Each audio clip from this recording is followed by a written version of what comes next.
Now, I will clearly state that what education provides to the nation, it is economic upliftment.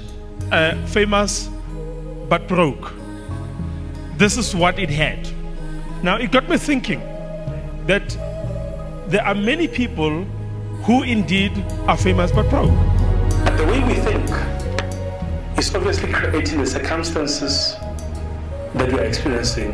And obviously, it's very easy to project further on what is going to be of us if the thinking does not change. And many people were like, I can just imagine the traffic jam on air.